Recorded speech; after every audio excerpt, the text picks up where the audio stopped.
What's going on, my Century Unit? It's the Sentiment here, so back again with another classic WWE pay-per-view review. Once again, we're in January. The Royal Rumble season has returned. Once again, in the month of January, I'm going to review some classic Royal Rumble shows. So today I'm reviewing Royal Rumble 2003 at the Fleet Center. Right now, it's called the TD Gardens in Boston, Massachusetts on the 19th of January 2003. The attendance of the show was 15,338. Royal Rumble 03 received about 585,000 pay-per-view buys, a slight downgrade than the previous year's Royal Rumble pay-per-view buy rate. That was 670,000 pay-per-view buys. That was the final Rumble under the WWF name. This is the first Royal Rumble under the WWE name, and also this is the first Royal Rumble since the start of the first brand split, because the first brand split was started in the spring of 02, the previous year. Anyway, the commentators for the show, for Raw we got JR and the King, and for SmackDown we got Michael Cole and Taz. This show is memorable. Spoiler alert, Brock Lesnar wins the 2003 Royal Rumble match, plus one of the worst matches in living history. I'll get to those matches later on in this review. Before we get to the actual matches of this show, I'm going to talk about the two upcoming debut video package of Nathan Jones and Sean O'Haire. Anyway, so I'm going to talk about Nathan Jones first. Before he was an actor and a pro wrestler, he was a strongman. We'll get to that strongman part shortly. He was a bank robber. They really show highlights of him in the news in Australia that he was in jail for armed robbery. And see him in the prison cell, and they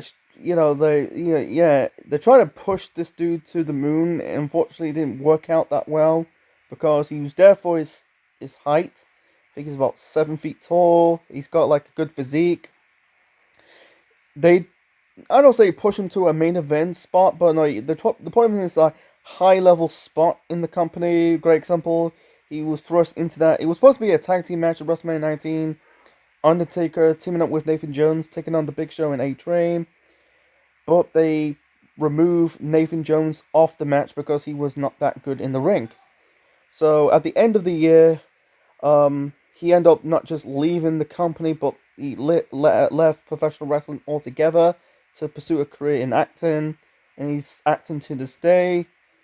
Basically calmed the company for an acting career. That's it's on the way to get into it, but I think his nickname is called the Colossus of Bogo. It's called. Can't pronounce his. I think Bogo is the hometown. He's from Queensland, by the way.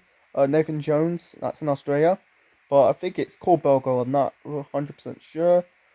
It didn't really pan out for Nathan Jones. He was there for his size and his physique, but not for his wrestling skills.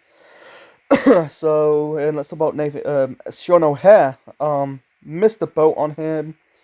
His debut video package, he said like God doesn't exist. He had that devil advocate presence. I think he had that gothic presence to get over in WWE. I think in WCW he was in a tag team with Mark Jinrak. Another wrestler was wasted in WWE. That's another story, another time. I'll talk about it in the future topic of Mark Jinrak. Who's supposed to be in Evolution. Like I said, I don't want to talk about in this video, but we'll talk about Sean O'Haire briefly. They missed the boat on him. I think he could be a world champion, could be a top star, but they didn't do nothing with him. He's just like teaming up with Roddy Piper in this whole Mr. America Hulk Hogan rivalry, and then he was gone. They didn't do what they do. They don't know what they do with him. I think it was missed the boat on him, and it just sadly he died. He died in 2014. What might have been if they really give Sean O'Haire a chance? That's my 2 cents on the video package of Nathan Jones and Sean O'Haire. One was not so good, and one was wasted. So anyway, let's talk about the actual matches on the show. So the first match to kick off Royal Rumble 2003. This is a qualifying match who will be in the Royal Rumble match in the main event. Big Show with Paul Heyman in his corner, taking on Brock Lesnar. This is a rematch from Survivor Series when Brock was the world champion, taking on the Big Show on that same match at the same show. Paul Heyman turned on Brock Lesnar to align himself with the Big Show. Big Show defeat Brock Lesnar for the WWE Championship and snapped his undefeated streak when Brock debuted in the company in April of 2002, the Raw after WrestleMania 18. So a month later at Armageddon, Big Show lost the WWE Championship to Kurt Angle after Brock helped Angle winning the title. So Big Show was an afterthought. So we'll get to that afterthought part, afterwards. Anyway, the match was okay. I like the match at Survivor Series better because of the double cross. Heyman double cross Brock Lesnar to align himself with Big Show. The rematch was okay. I don't think Brock and Big Show had bad matches. I don't know. I think that 2014 Rumble match, in 2014 was a bit not so good. But I'm talking about the matches in 0203. They're not bad matches, but they're okay. They're designed to be two big brutes beating the piss out of each other. Not gonna be 4-star instant classic. Of another match. We'll get to that later on. But anyway, so it was it was a fine match for what it is. Was it the irresistible force versus the immovable object? And I think they accomplished that in some sort of degree. Heyman got involved, pulling on Brock Lesnar's leg. He doesn't really need to get involved. It's just what it is. Brock grabbed Heyman, dragged him into the ring. He's about to hit Heyman with the F5, but Big Show grabbed Lesnar by the throat, hit him with a choke slam, trying to pin him, but Lesnar kicked out of the count of 2. And then he's trying to hit Lesnar with another choke slam, but this time he got out of the way, pushed Big Show onto Paul Heyman. He knocked Heyman off the ring apron. Then Lesnar hits Big Show with the F5 to win this match and qualify for the 2003 Royal Rumble match. We'll get to the Rumble match when they get to the main event later on in this review. It was fun for what it is, man. They had better matches later on in 2003, including the stretcher match at I think it was at Backlash or Judgment Day, and plus that SmackDown when Lesnar suplexed Big Show off the top rope and led up to the ring collapse.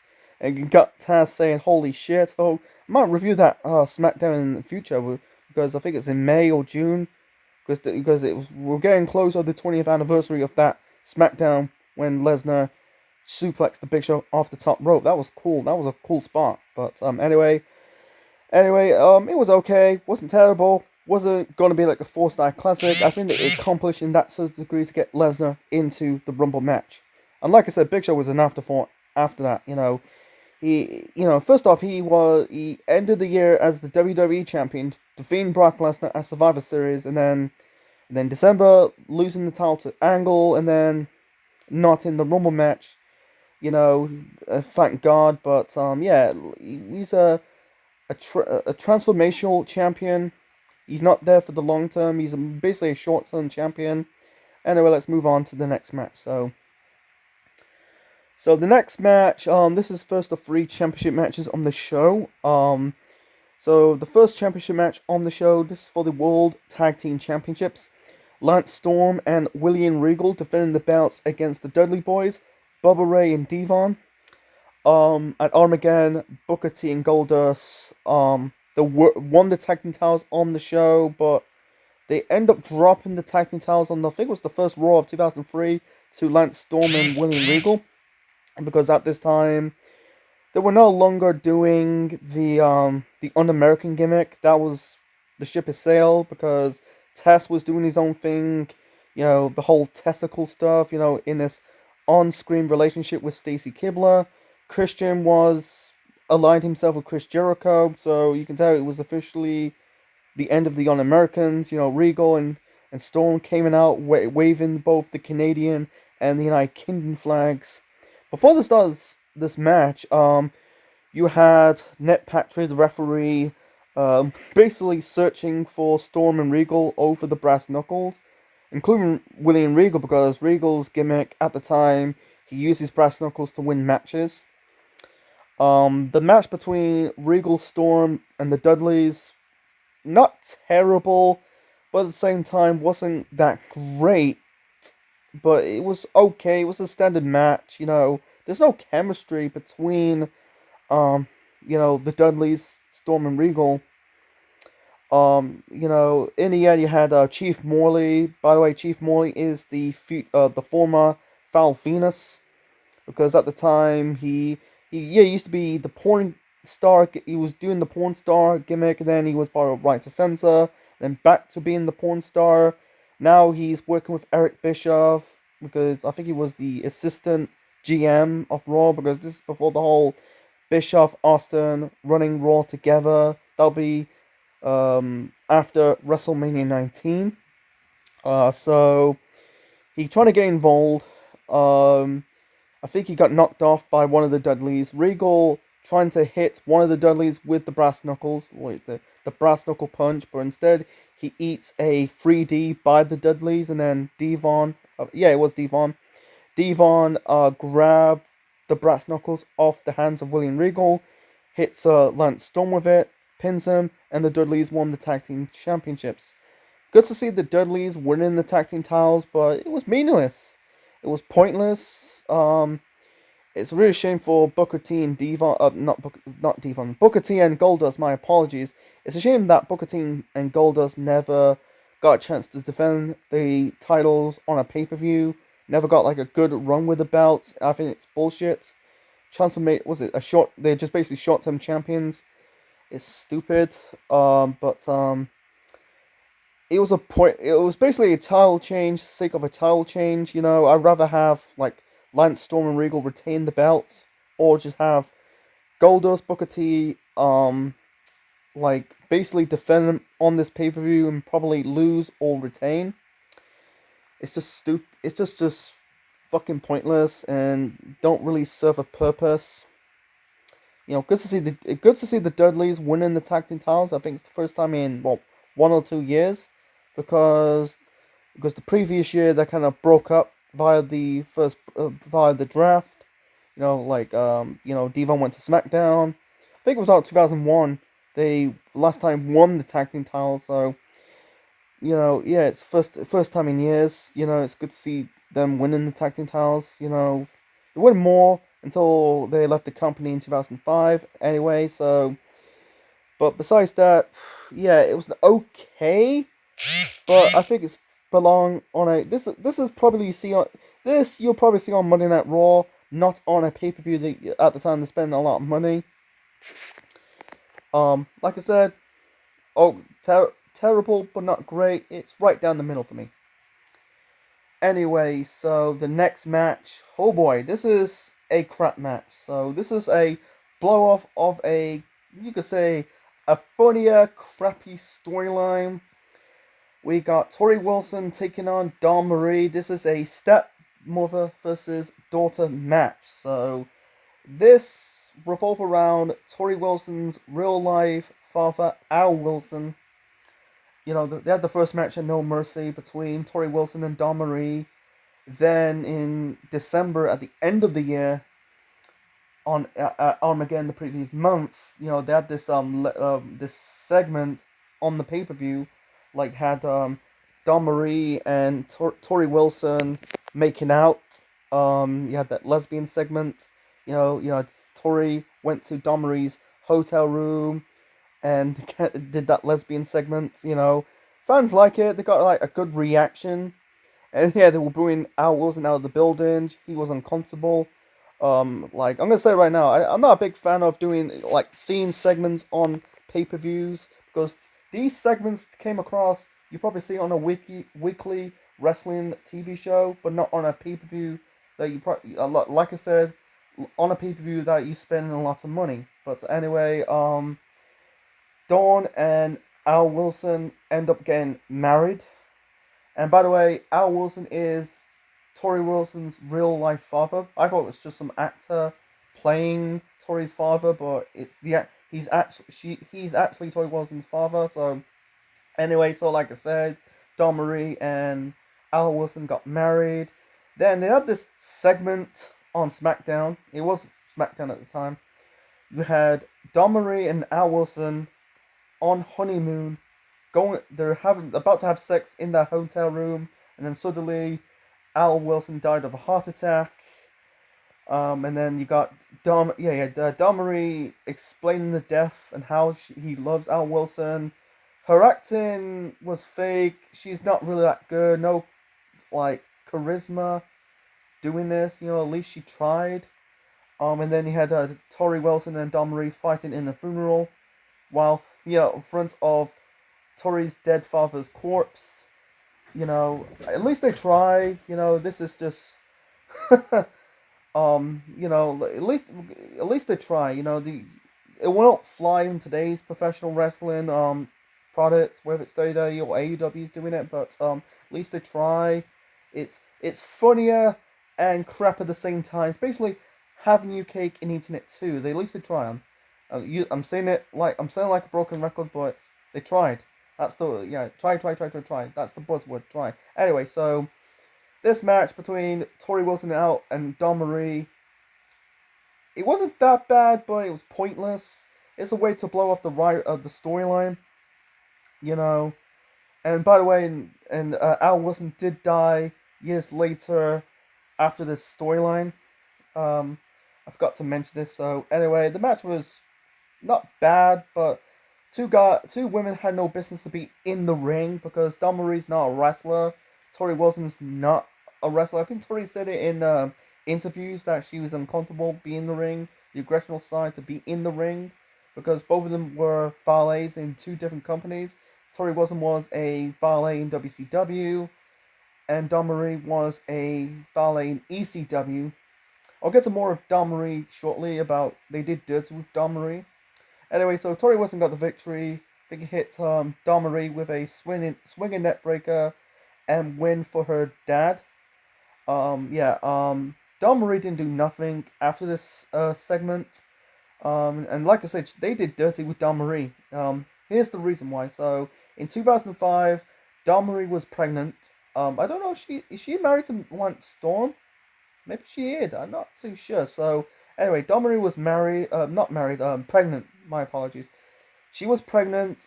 She's about to take some time off to prepare for the birth of her child, and then WWE had dicks, like acting like dicks or being dicks. They're dicks towards Dawn Marie. Basically, they just fire her for no reason. They released her from her contract, and then then Dawn Marie suing WWE, and they basically it didn't really, I think she lost the court case, but I think it was set out in court.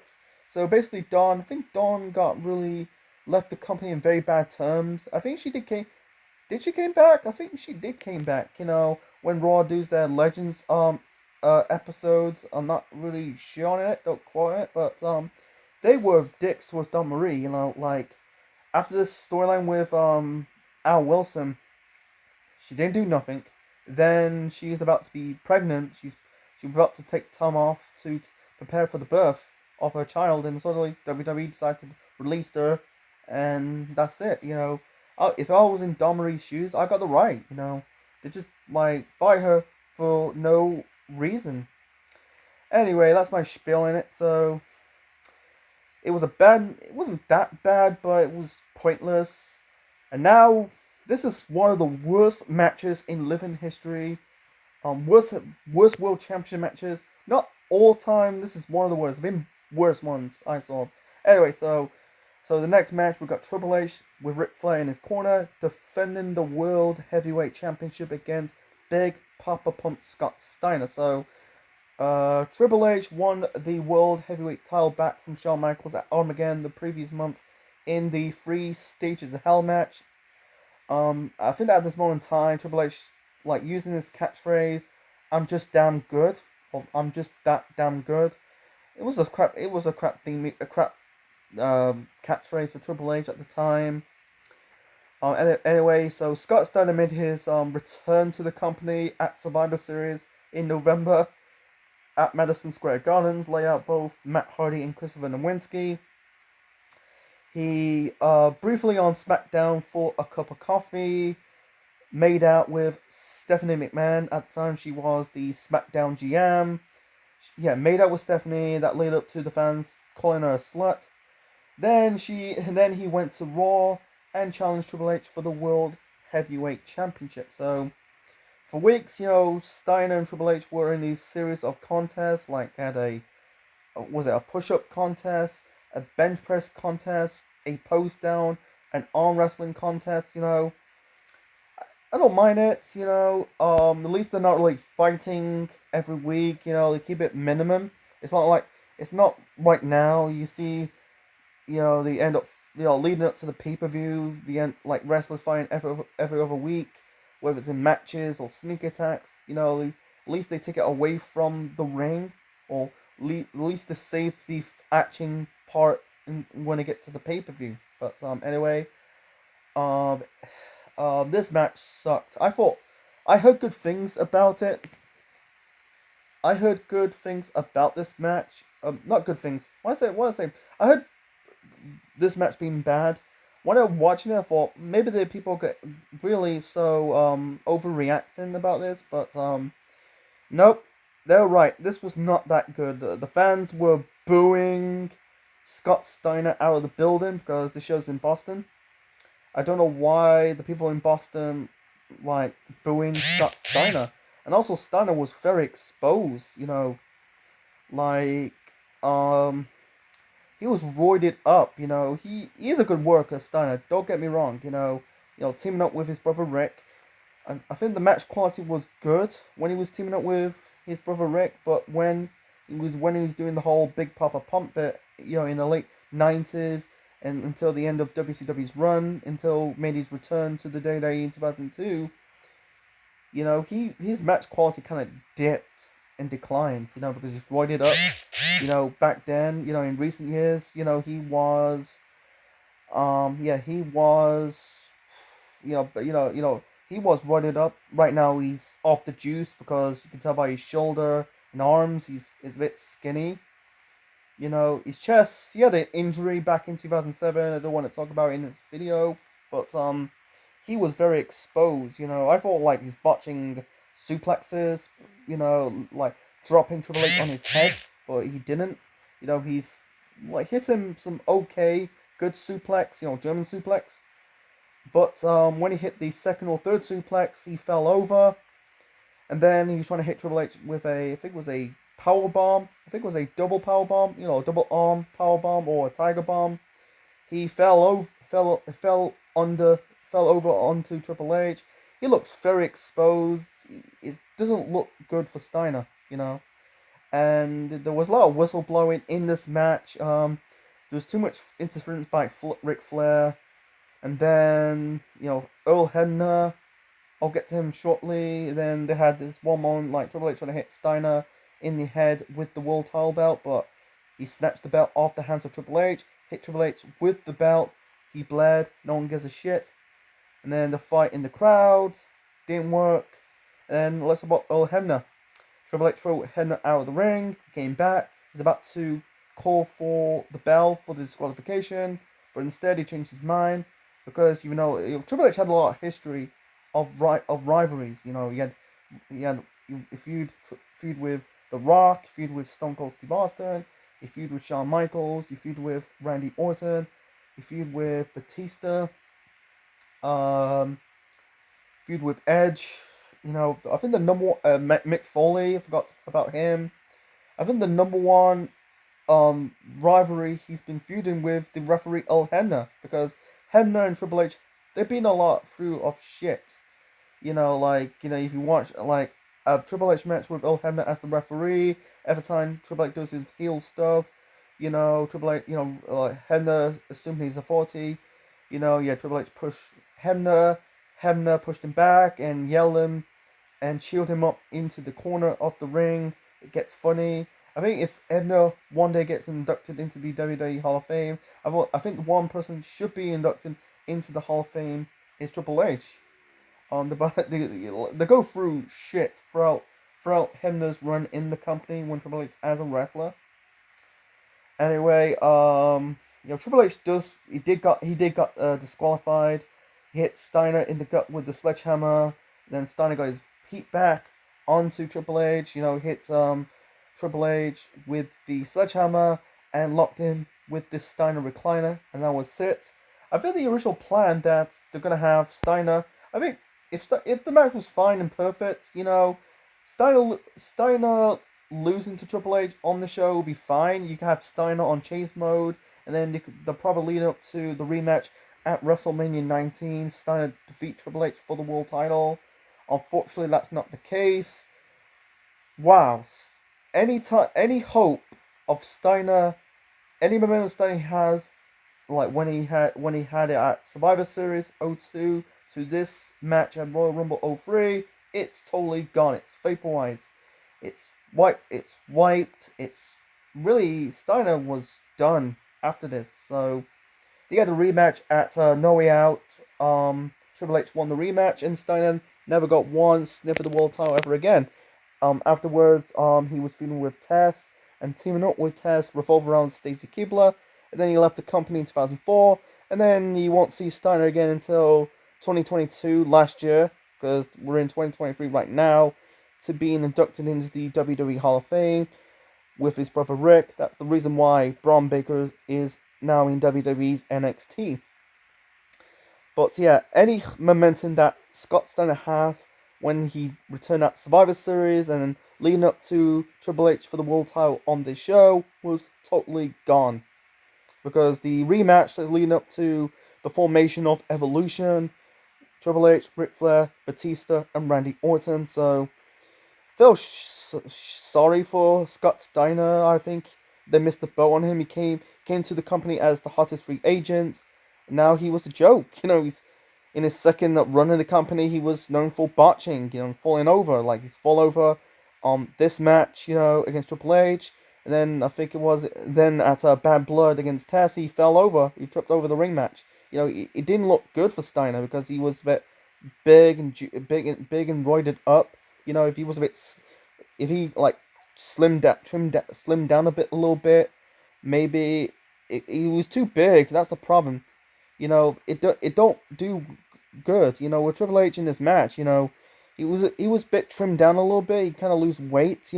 Being big doesn't do work. Triple H's like matches in that type of period sometimes are good, but sometimes he had some bad matches with Steiner and Goldberg because he was that big and roided up himself. It just never worked. Anyway, but it was a bad match. It's just, I think it's just a match that did not live up the hype. This series of contests, and then by the time they get to the pay-per-view, it's just like fall on us asses. They did like a meaningless rematch because the rematch was in Montreal, Quebec, Canada. I'm talking about No Way Out, and yeah, it's just like shame. What might have been. There was a lot of money on the table for Scott Steiner to be a world champion in WWE because he was a world champion in WCW. But yeah, I heard rumors like Triple H hates Scott Steiner in real life. I don't want to get into it, but yeah, what a pity. He was a main event player in WCW, and by the time he made his return to the company, I'm talking about WWE, he was an afterthought. So that's enough about the whole Triple H Scott Steiner match. So, moving on to the worst match of the show, to one of the best matches of the show, we got Kurt Angle defending the WWE Championship against Chris Benoit. So, like I said, Kurt Angle defeat the Big Show at Armageddon for the WWE Championship after the help by Brock Lesnar. And I forgot to mention this, Big Show, after losing the WWE Championship, was an afterthought. Anyway, so Heyman says Angle would challenge anybody but Brock Lesnar, and then, the leading up to this, you had Lesnar injuring Kurt Angle's knee, hit Angle with the F5 onto the ring post, and introduced the formation of Team Angle, with Charlie Haas and Shelton Benjamin. For weeks now, you had Haas and Benjamin beating down Chris Benoit, week him up for Angle at the pay-per-view. And it's about Angle versus Benoit. Um, there's too much to talk about, too much details to talk about this match.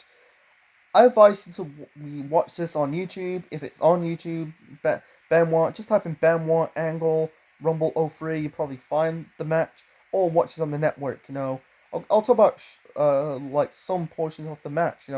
Angle and Benoit really got good chemistry because they've been feuding for like 3 or 4 years. Because like the feud over the European or the Euro-Continental title, the Euro and IC title at WrestleMania 16, and then that like series of good matches in 2001.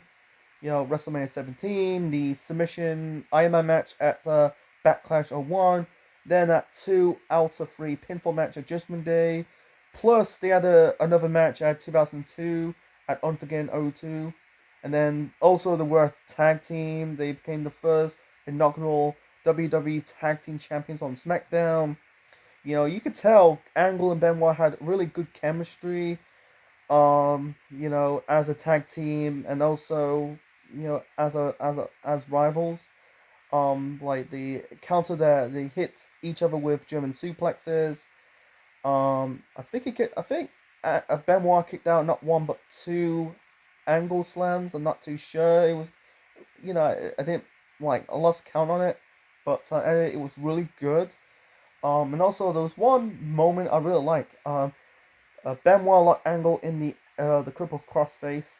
Angle counted into the ankle lock. That was good.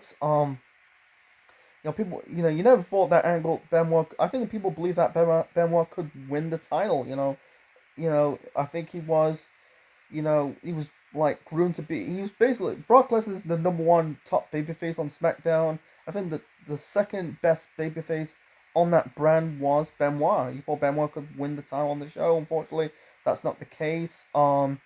Benoit managed to tap out by Angle by the ankle lock, so Angle retained the WWE Championship. So afterwards, Benoit got that standing appreciation. They cheer for Benoit because it was a really good match. It's not like they treat it like a normal match, not like a scripted wrestling match, but like an athletic match. It was a really good match. I don't know if it was the match of the year or it's one of the best matches of 2003.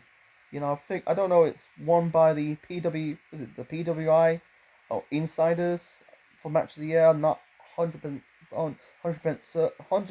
sure. Sorry, I'm a bit of a tongue twister, but I'm not 100% sure it was like the PWI match of the year of 2003. Not too sure, but this is really good, man. Back and forth, really good match. I advise watching this match. It's good it was a technical masterpiece, an instant classic. Like I said, Benoit and Angle, good chemistry. Anyway, so moving on to the main event. This is the 2003 Royal Rumble match, and this is the first time that the winner of the Rumble match will face the WWE or World Champion at WrestleMania. Before that, between 93 to 02, the winner faced the World Champion. That's the WWF Champion at WrestleMania.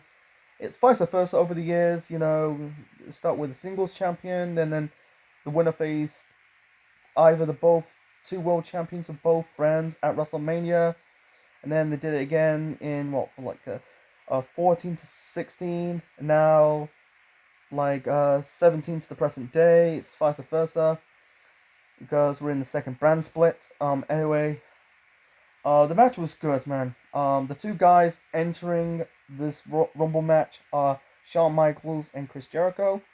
Shawn Michaels received entry number 1.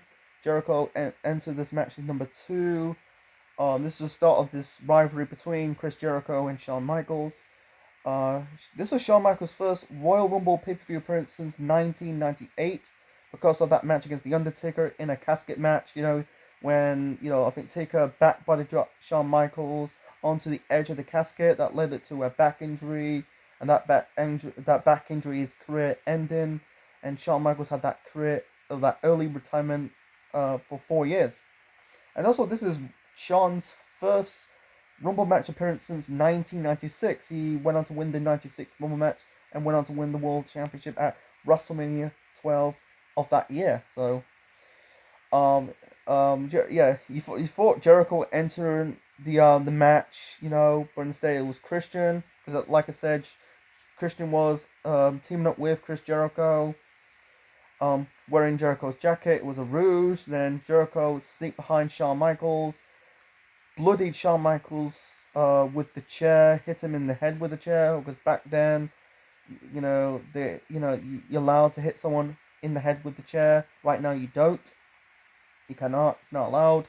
Anyway, so beat down Shawn Michaels and eliminated him. It's a shame for Shawn Michaels. This is his first Rumble match in years. I wish Shawn had a good run in the Rumble, carry the load of this match, but it was disappointed.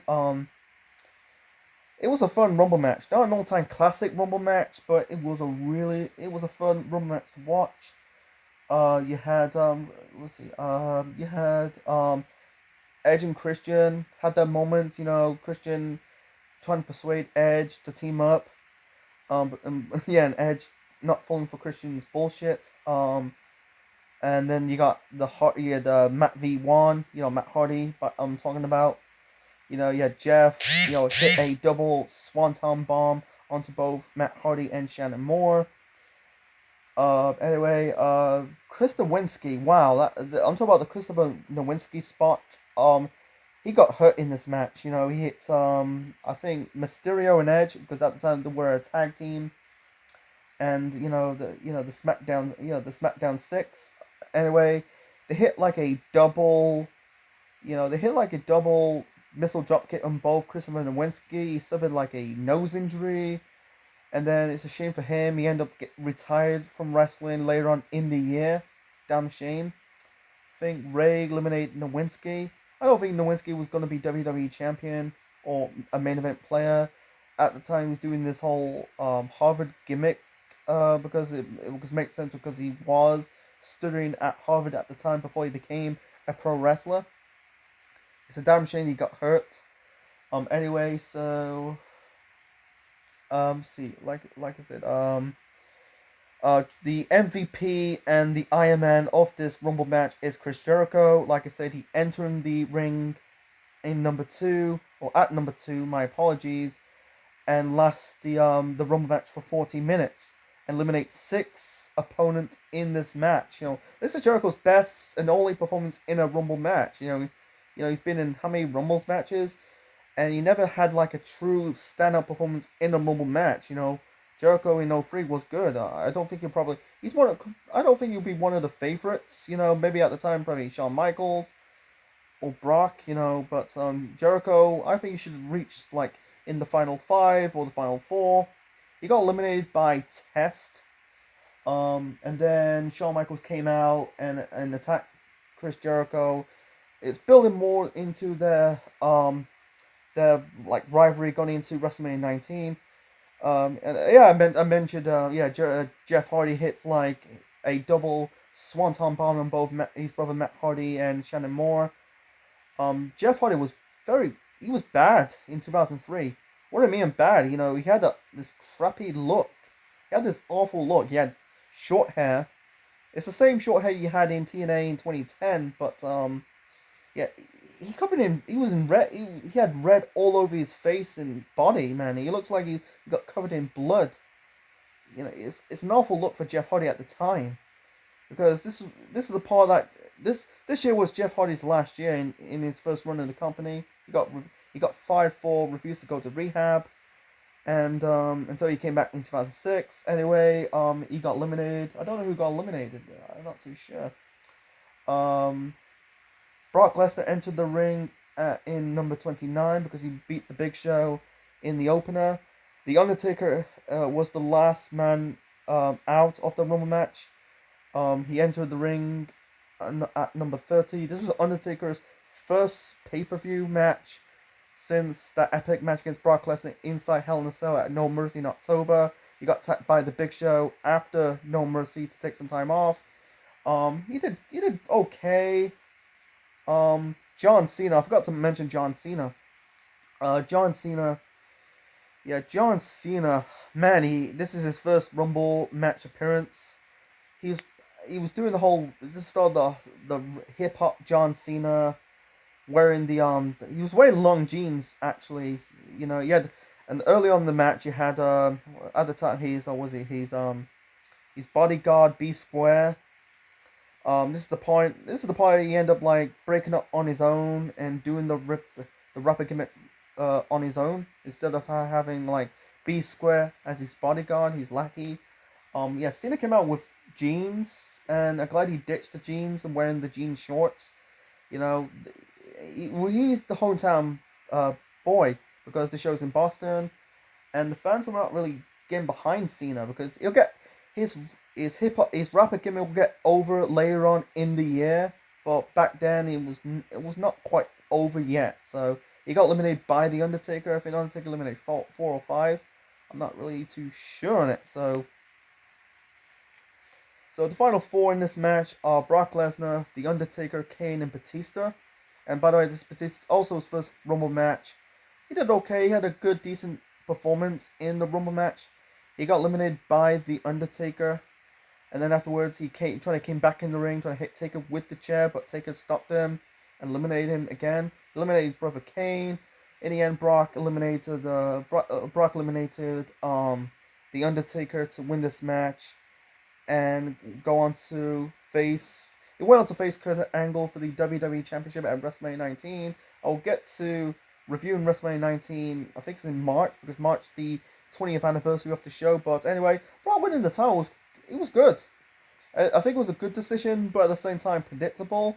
Because if Shawn didn't got eliminated first, I think he probably like Brock or Shawn because Shawn was the top babyface on Raw. Shawn was the best. He was the top babyface on Raw. Brock was the top babyface on SmackDown. It's vice versa which one's gonna win. Like I think Brock winning it will be. I think it's the right decision because Shawn winning it. I think they're taking a break off the whole Shawn Triple H rivalry. You end up facing each other at the Rumble the previous year in that last man standing match. But anyway, I think Brock winning it was the right decision because he was like dubbed as the next big thing, and he was right. He debuted at Raw after Mania 18, went on to win King of the Ring in I think it was June, then beating The Rock to win his first World Championship at SummerSlam in August, then dropping the title to the Big Show in November, then also winning the Rumble in January, plus winning his second world title in March, to cap off his best rookie year in the company's history. Him and Angle had good 2 rookie years. They booked pretty damn well, and they gave him a chance, and it paid off. Ronda Rousey's rookie year was a bit. AJ, you could say number 3. He had a good rookie year, even though he's been in the business for years. Ronda, I think it's a bit forced, to be honest. Even though Ronda is not that good on the mic. So anyway, yeah, it was a good Rumble match. Not an all-time classic. He had some good spots. No, I think the low point of the Rumble match has to be the 3-minute warning guys. Jamal and Rosie. But besides that, yeah, it was a fun Rumble match to watch. Anyway, so my final rating for Royal Rumble 2003, I'm going to give it a 6 out of 10. Not a terrible show, but at the same time, not a really an all-time classic Rumble show. It's okay for what it is. Good, okay, bad. The 2 matches in the bad has to be Tori Wilson versus Dawn Marie, plus that horrible match between Triple H versus Steiner for the world title. The okay, like Brock versus Big Show. It was just purposely to put Brock in the Rumble match, plus the tag team title match between Regal Storm versus the Dudleys. But the good is the good. Like the Rumble match was good, but the match of the night has to be Angle Benoit for the WWE Championships. That's the reason why SmackDown was the wrestling show at the time. They were part of the SmackDown 6, because both the workhorses of that brand at the time, they made it really good. It was really a technical masterpiece, and I advise watching it. I advise you not watch the whole of the pay-per-view. I'm talking about Rumble '03, but I advise you to watch probably the 2003 Rumble match and also Benoit Angle for the WWE Championship. So anyway, so I hope you enjoyed my review of Royal Rumble 2003. Leave your thoughts and comments below. Smash the like button, click the like, click the bell, subscribe to the Central Man Network on YouTube, be part of the Central Unit for more wrestling videos and more. Next time, the second place in that poll I did was Rumble 2000 and Rumble 2013. I did like a 2 out of 3 toss of the coin. Which one should I review?